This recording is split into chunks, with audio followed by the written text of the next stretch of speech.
Hi, today in this video I'm going to talk about another subculture. I'm going to talk about visual kei today.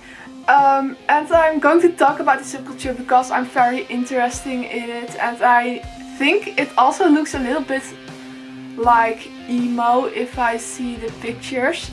And I won't be surprised if the emo look is inspired by the visual kei look.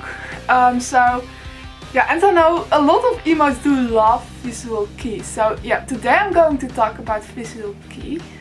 But what actually is visual kei? Well, visual kei is a Japanese subculture.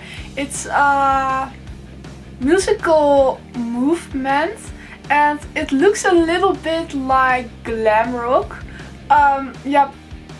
The people in this subculture make music and they wear a lot of makeup and they show it with hairstyles and their clothing. It's just a little bit similar like glam rock here in Europe and America.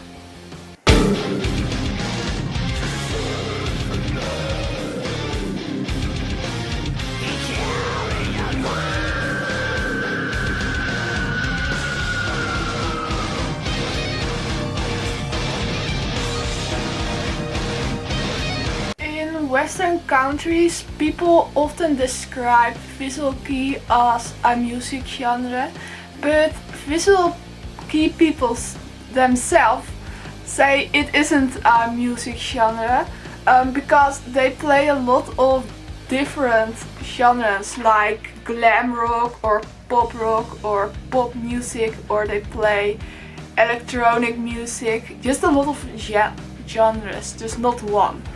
The history of visual kei started in the 80s. Visual kei started as an underground scene. It was a new form of Japanese rock music, and they were inspired by Western bands and rock genres like glam rock or gothic rock or punk rock or hard rock. They were inspired by that, and the first bands who started to form visual kei were X Japan, Dead End, Buck Tick, D. Erlanger and Color.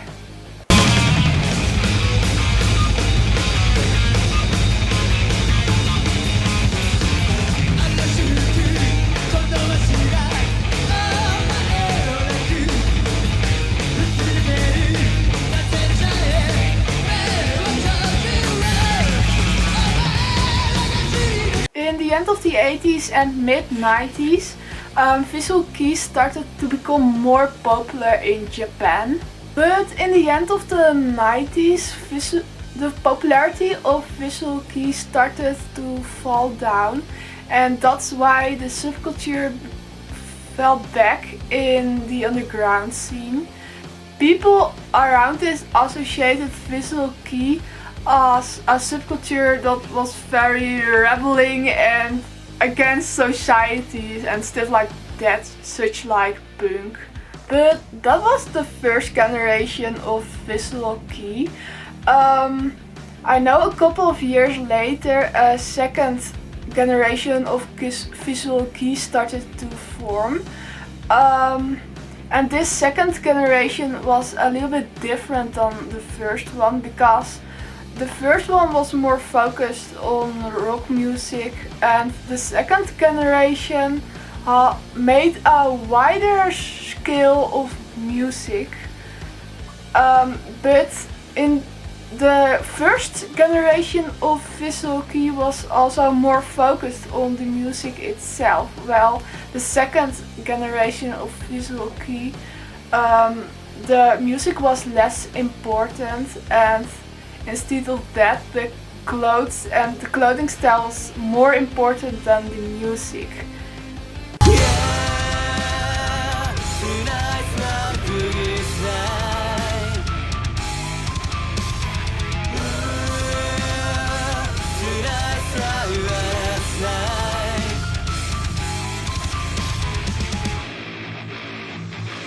But also visual kei started to become more popular in more countries, and they weren't just only popular in Japan anymore.